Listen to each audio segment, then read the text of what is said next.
ଦେଖନ୍ତୁ ପୁଣି ସୁଭଦ୍ରା ଯୋଜନାକୁ ନେଇ ଆସିଲା ବଡ଼ ଖବର। ଯଦି ଆପଣମାନେ ସୁଭଦ୍ରା ଯୋଜନାରେ କିସ୍ତି ଟଙ୍କା ପାଇନାହାନ୍ତି, ବର୍ତ୍ତମାନ ସରକାରଙ୍କ ତରଫରୁ ସେହି ହିତାଧିକାରୀମାନଙ୍କ ପାଇଁ କ'ଣ ରହିବ ଯାଞ୍ଚ ପ୍ରକ୍ରିୟା, ତ ସେମାନଙ୍କୁ କେମିତି ସୁଭଦ୍ରା ଯୋଜନାରେ ପୁନଃ ସାମିଲ କରିପାରିବେ ସରକାର, ଏ ନେଇ ସରକାରଙ୍କ ତରଫରୁ କ'ଣ ରହିଛି ନିଷ୍ପତ୍ତି। ଯେଉଁ ହିତାଧିକାରୀମାନେ ସୁଭଦ୍ରା ଯୋଜନାରେ ଆବେଦନ କରିବା ପାଇଁ ଚାହୁଁଛନ୍ତି, ତାଙ୍କର 21 ବର୍ଷ ହୋଇଯିବ, ସେମାନେ କେମିତି ଆବେଦନ କରିବେ, କେଉଁ ଗାଇଡଲାଇନ୍ସକୁ ସେମାନେ ଫଲୋ କରିବା ଉଚିତ, ଯାହାଫଳରେ ସେମାନଙ୍କର କିସ୍ତି ଟଙ୍କା ଅଟକି ଯିବ ନାହିଁ। ତା ସହିତ ଅନେକ ହିତାଧିକାରୀ ଏମିତି ବି ଅଛନ୍ତି ସୁଭଦ୍ରା ଯୋଜନାରେ ଆବେଦନ କରିନାହାନ୍ତି, ସେମାନେ ବାହିରେ ଥିଲେ କି କୌଣସି କାରଣରୁ ସେମାନେ ସୁଭଦ୍ରାରେ ଆବେଦନ କରିପାରିନାହାନ୍ତି, ସେମାନେ ମଧ୍ୟ ଆବେଦନ କରିପାରିବେ। ତ ଆବେଦନ କରିବାର ଗାଇଡଲାଇନ୍ସ ଏଥର କ'ଣ ରହିଛି, କେମିତି କ'ଣ ଆପଣ ଆବେଦନ କରିପାରିବେ। ଯେଉଁ ହିତାଧିକାରୀ ମାନେ ସୁଭଦ୍ରା ଯୋଜନାର କିସ୍ତି ଟଙ୍କା ପାଇନାହାନ୍ତି, ସେମାନେ କ'ଣ କରିବା ଦ୍ୱାରା ସୁଭଦ୍ରାର କିସ୍ତି ଟଙ୍କା ପାଇପାରିବେ, ଏ ନେଇ ସମ୍ପୂର୍ଣ୍ଣ ଡିଟେଲ୍ସ ଏହି ଭିଡ଼ିଓ ମାଧ୍ୟମରେ ମୁଁ ଆପଣମାନଙ୍କୁ ଜଣାଇବି। ସେଥିପାଇଁ ଆପଣ ଭିଡ଼ିଓଟିକୁ ବିନା ସ୍କିପ୍ରେ ଶେଷ ପର୍ଯ୍ୟନ୍ତ ଦେଖନ୍ତୁ, ଯାହାଫଳରେ ଆପଣ ଜାଣିପାରିବେ, ବୁଝିପାରିବେ। ଯଦି ଚ୍ୟାନେଲରେ ନୂଆ କରି ଆପଣ ଭିଡ଼ିଓଟି ଦେଖୁଥାନ୍ତି, ତାହେଲେ ଭିଡ଼ିଓକୁ ଲାଇକ୍ କରି ଚ୍ୟାନେଲକୁ ସବସ୍କ୍ରାଇବ୍ କରି ପାଖରେ ଥିବା ଘଣ୍ଟି ଚିହ୍ନକୁ ଦବାଇ ଦିଅନ୍ତୁ। ଦେଖନ୍ତୁ, ସୁଭଦ୍ରା ଯୋଜନାରୁ ବଞ୍ଚିତ ହୋଇ ଉପଜିଲ୍ଲାପାଳଙ୍କ ଦ୍ୱାରସ୍ଥ ହେଲେ ହିତାଧିକାରୀମାନେ।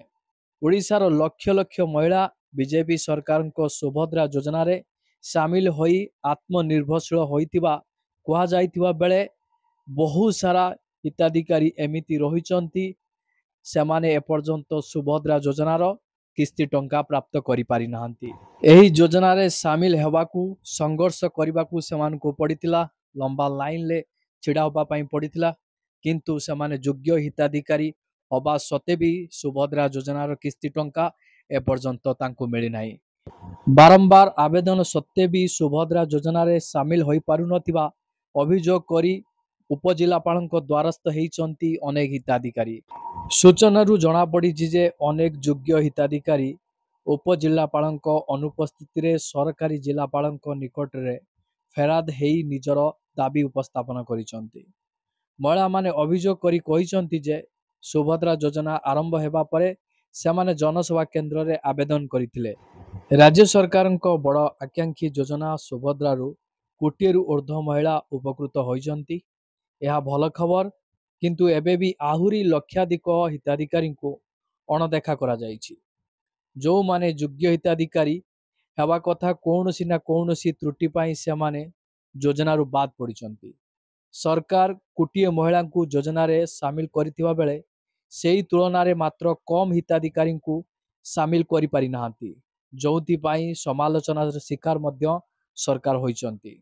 ଏମିତି ଅନେକ ଯୋଗ୍ୟ ହିତାଧିକାରୀ ଅଛନ୍ତି, ସେମାନେ ସୁଭଦ୍ରା ଯୋଜନାରେ ସାମିଲ ହେବା ସତ୍ତ୍ୱେ ବି ଟଙ୍କା ଏପର୍ଯ୍ୟନ୍ତ ସେମାନଙ୍କୁ ମିଳିନାହିଁ। ସେମାନେ କିସ୍ତି ଟଙ୍କାରୁ ବଞ୍ଚିତ ହୋଇ ରହିଛନ୍ତି।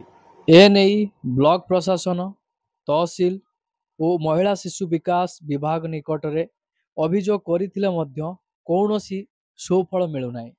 ମହିଳାମାନେ ଅଭିଯୋଗ କରି କହିଛନ୍ତି, ଜମି ନଥାଇ ସେମାନଙ୍କ ନାମରେ 5 ଏକରରୁ 15 ଏକର ଜମି ରହିଥିବା ଦର୍ଶାଇ ସେମାନଙ୍କ ଆବେଦନ ଖାରଜ କରାଯାଇଛି। କିଛି ହିତାଧିକାରୀଙ୍କୁ ମୃତ ଘୋଷଣା କରି ମଧ୍ୟ ସେମାନଙ୍କ ଫର୍ମ ମଧ୍ୟ ଖାରଜ କରାଯାଇଛି। ନିଜ ନାମରେ ଜମି ନଥିବା ବେଳେ ଆମକୁ କାହିଁକି ସୁଭଦ୍ରା ଯୋଜନାରୁ ବଞ୍ଚିତ କରାଗଲା ବୋଲି ପ୍ରଶ୍ନ କରିଛନ୍ତି। ବଞ୍ଚି ଥାଉ ଥାଉ ସୁଭଦ୍ରାର ଯୋଗ୍ୟ ହିତାଧିକାରୀମାନଙ୍କୁ ମୃତ ବୋଲି କାହିଁକି ଘୋଷଣା କରାଯାଇଛି, ତ ସେହି ହିତାଧିକାରୀମାନଙ୍କୁ ସୁଭଦ୍ରା ଯୋଜନାର କିସ୍ତି ଟଙ୍କା କେବେ ମିଳିବ, ଏହା ପାଇଁ ସରକାରଙ୍କ ତରଫରୁ କ'ଣ ରହିଛି ପଦକ୍ଷେପ।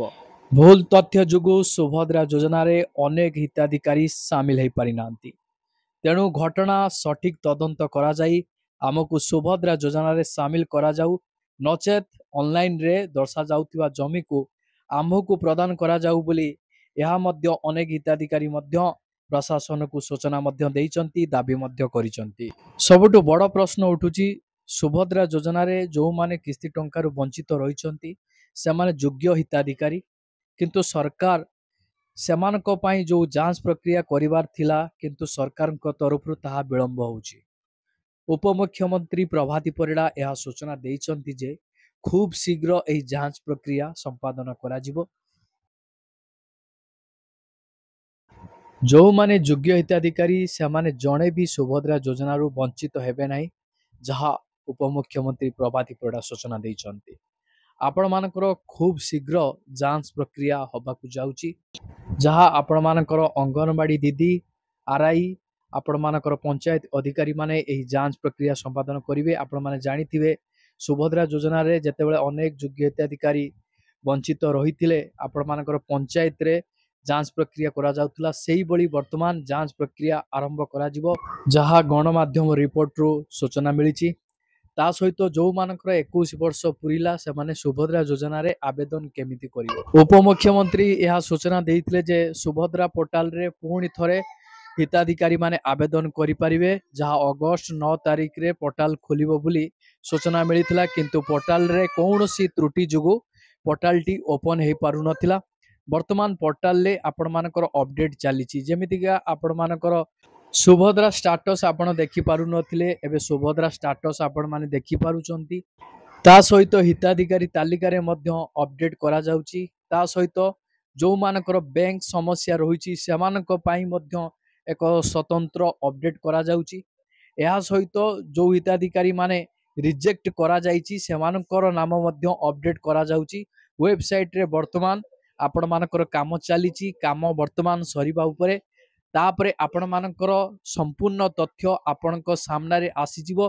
आपण एही सुभद्रा पोर्टाल ही जानिबाकू पाइबे को कारण पई आपण मानकर सुभद्रा योजना रु आपण माने बाद पडिचंती टंका मिली नाही रिजेक्ट कोउति पई होईची यार संपूर्ण तथ्य आपण जानिबाकू पाइबे।